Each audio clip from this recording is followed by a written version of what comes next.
في تصمو أرين وعم بأوصو سعته وقروح بدن والله يابي دونتانو عجيبة بقول يلا باتنكي با لبدر جودتك قيب كقيليان قو كتري هذا إن أرين كلا يا مهارج عيل وهي حوليا محوكو حوليا gacanta hadaad ku dhigtay hanatayo aad habsiisay la hurudayo hadarkii ka guuray maxaa ku hawlaya waa soo dhaweyn qurux badan naashnash adduunyo wagagac waciyo waa beri iyo waliba wagagac jacayl. السلام الله عليكم ورحمة وبركاته أصحاب شرفت له ومركلة إيا موقع عصب برتن هذه قد أهنا سنة وبرتن كل مجنة ولا كامل يبرو هذه أدباد ما هتنتهين كسو دواذا ميل اللي نكتش عليه هاي الله أيام هذا سكاله ما هذا سو أهلا سو كول كرين كان يموس مج إيا ميسان وين دوني ده لما أنت ما هذه لا يكذب برنامج كي قصي الشير قرية أصحاب تلوذاga فيسبوك بيج كيغا فيسبوك لا كاميليونا بوغدا isagana oo follow dhaha ma sha Allah waadin saxabinaya asxaab badan baa booqatay aad baa ugu mahadsantihiin soo dhawaada asxaabta cusub oo la kaamiliyo oo macnahaas ku soo biiraysa oo tiro badan waxaan leenahay isku soo dhawaada meel idinka jecel yahay Allah ayaa mahadskala waa Safiya Tusmo oo قاعي فدي الله قبطي الله أكبر الله بل صفية اسمه يو هيسو حلو قاضية لبا هيسوت نيو أنو هيسها وحين رويسك داي موقته لكن هيس بلا موزيك يدو ويسك عادي موقته لكن دي هيه سيدا دي جي كبا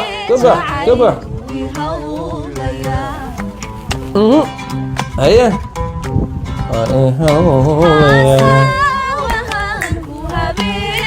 سيدا ووي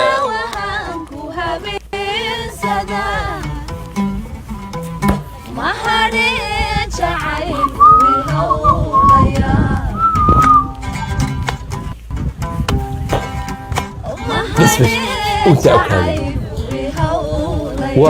ومناسبة loogu talagalay fanaanin fadhido reer jijiga waxa uga yaabay baa jira saddex magaalo oo Soomaaliya kamid ah alaab ay khaas u leeyihiin baa jira jijiga iyo Ceergaabo iyo Qardho saddexda magaalo waa saddexda magaalo oo macnaha waxa la yaabay waxa la soo dhiganayaa jirigaan sixni baa la dhigayaa furaa la kor saarayaa ama durbaanka caadiga ah wala iska tumanaya hees caadi oo la yaqaan hees allaale iyo tay doonto ha ahaato uga baxay dhanka bariyo burcaan uga bax dhanka bariyo liiba bulbulana basraaniyo uga baxay banaanadii hawdi aanu jiirgoay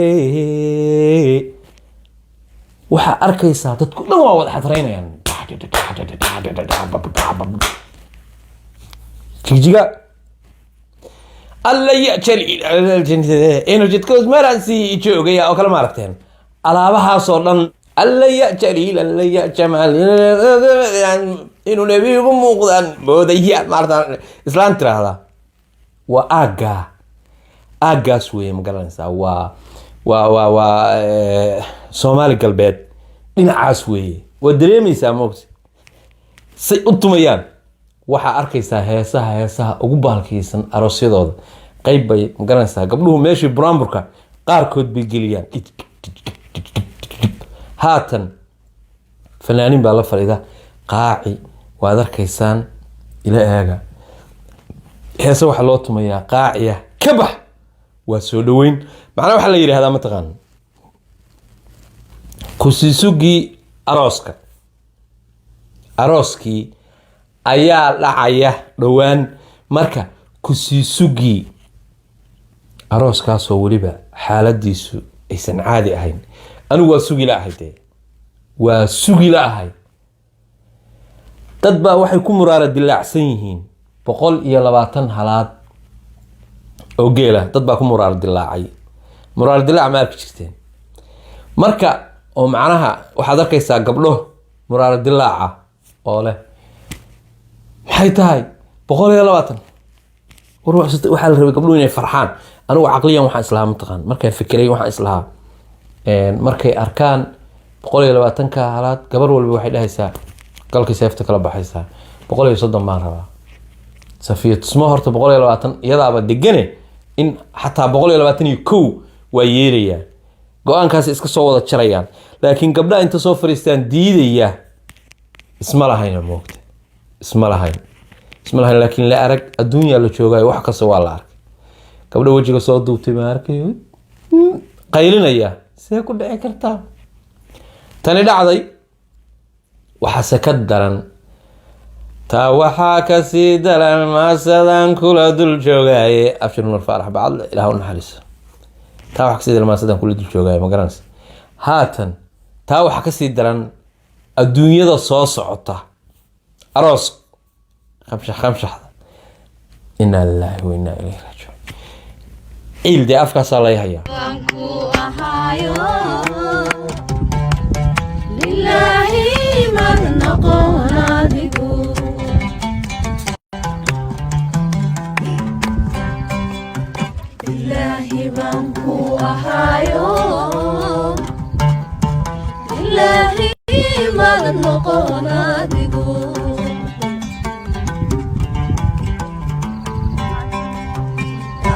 روحو استعينو ريسكو حمزانا هيني روحو استعينو ريسكو حمزانا هيني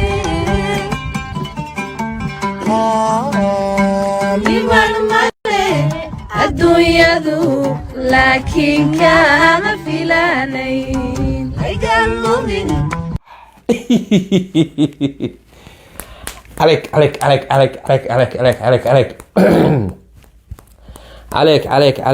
عليك احسن يا هيس احسن يا فنانات احسن يا كبنيستي هرتا waxay ila tahay ma sha Allah tabarakallah waad aragtaan xaflado qurux badan adduunyo qurux badan wax badan baa meeshii saa isaga laba dhacaya meeshii jigjiga ahayd saas u gilgilinaysaa jigjiga safiya tusmo xaaladeedii oo meel wanaagsan maraysa horta sidaa la socotaan ama ogtihiin ama aad horey u ogeydeen muddo intaasoo bilood ka hora macnaha tusaale ahaan 11aad baynu ku jirnaaye 10aad 9aad 8aad 7aad 6aad 5aad waa 6 bilood ka hor mise 7 bilood ka hor camal ayaa waxa dhacday in aan iyada sigaar u wareystay waxay iiga warramaysay markaas ninka la yiraahdo aare iyo qisadiis asbuucii hore ayuu ahaa markaan muuqaalkaas markii maalinkii meher ku dhacayay ayaan soo geliyay anoo iyada la hadlaya oo hadalkayagii ma garanaysaa aan kala hadlayay ninkaa iyo sheekadii iyo anoo la guur ka waran ninkaas guursan doontaa iyo sheeko noocaas ay ilaahay 2030 insha Allah iyadoo ila marka waxa jira wax badan oo social media-na aan la soo dhigi karin xaalado badan oo aan ogahay insha Allah marka anigu waxaan ahay zib waxa jira youtuber badan oo waxay maanta maqlaanba horay jecel inay ka sheegaan laakiin anigu saas maahay wixii aan idan u haysto ama fasax u haysto oo kaliya ayaan sheegaa laakiin wixii aanan idan u haysan marba haday xog qof gaar ah u leeyahay tahay wixii tala iyo tusaale ah kuwiindaha baasaa yeeshay iyo heblaayaa saa yeeshay oo marka wixii tala iyo tusaale ay iyadu waa iska baab gooniyo oo arrimahaas waa wax laga hadli karo ee qof walbana u furan tala iyo tusaalena soo jeedin kartid booskana waxaanu u joognaa sideeda waxaanu u joognaa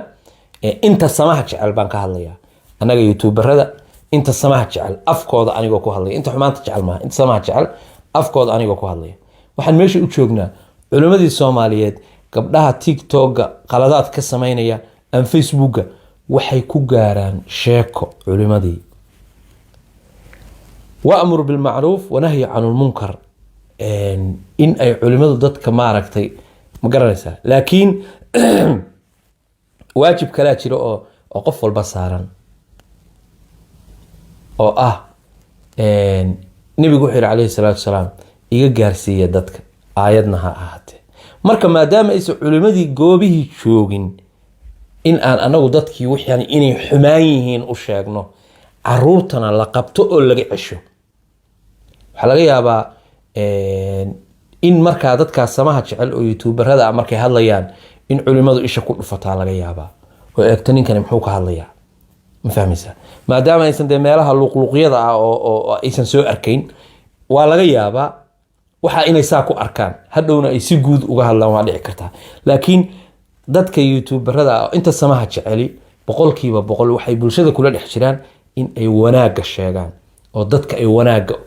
ma garanaysaa oo ay yiraahdaan war maya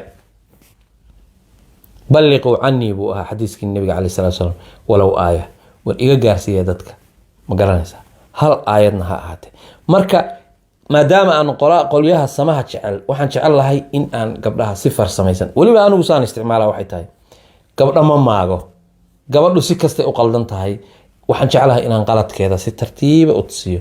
oo yiraahdo waa qalad hadaan xataa xanaaqsanahay inaan yiraahdo war ehelkooda u qabta war yaa u dada war yaa islaam ah war gabadha hal la gaarsiiyo war waalidkeed ma oga miyaa war Soomaaliyeey kaca war waalidkeed gaarsiiya war dhangalaaseeya gabdhaha TikTok-ga sheeko noocaas inaan iraahdo iyadoo ay iga tahay wanaag sheeg sama jeclaan iyo gabdhaha walaalahay ah oo aan la jeclahay qiimo iyo qaayo iyo sharaf inay yeeshaan aad iyo aad marka sidaa daraadeed Safiya Tusmo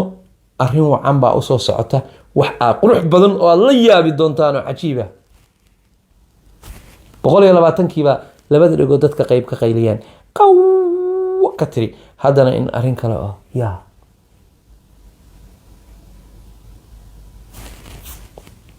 baa soo socota waxaan leeyahay marka walaasheen farxada ku noolaato odageeda farxada ku noolaado dadka walaalaha ah dhammaanna waxaan rajaynayaa insha Allahu in ay farxad ku noolaadaan in walba oo samaha jecel eega hadaba hal la ogaada gabar kasta oo walaashaayo oo qiimo yeelata yeysan kugu qabiil ahaan yeysan kugu ma garanaysaa sideedaba eega waxaan daawanayay branki baan daawanayay gabar buu waxa loo soo xiray xijaab intaasoo milyan baa daawatay xijaab buu u soo xiray waa nin iyo naag cadaan ah gabadhii carabba iska soo dhigtay meel iyadoo taagan buu cunsuriyadeynayaa moogtay niman kuwa shaabadaha leh oo xooga waaweyn baa ninkii mid walba gacam mid baa saa u qaadaya wuxuu damcayaa inuu dhulka la dhaco macnaha ninkan gabigiisaba dadkan gaalada ahayna inta badan waxay ilaashadaan macnaha lambarkooda sumadooda ilaashadaan nin walba calaamad buu leeyahay in garaafa u galo iyadoo saa ay tahay ayuu haddana nin walba wuxuu damcayaa inuu dilo maxay tahay macnaha waa dumar in nin ragihi gabar wax yeelo gaaladu xataa mamnuuc bay ka tahay gaaladii mamnuuc ka tahay oo qalad ka tahay islaamka qof inagana dhaqankeenu kuma sii jiro dhaqan wanaagsan oo suuban iyo diinteena ayaa inaan faraysa gabdhaha in la ilaaliyo marka gabar ina qabiil ku maaragtay ataagtid ama ku bahalkaysid waa laga fiican yahay gabari waa gabar waa hooyo waa walaal waa sharaf waa qiimo waxaan leeyahay marka intaasaan kusoo gabagabeynaya waxaan idinkaga tegayaa salaamullaahi calaykum waraxmatullahi wabarakaatu nooli kulante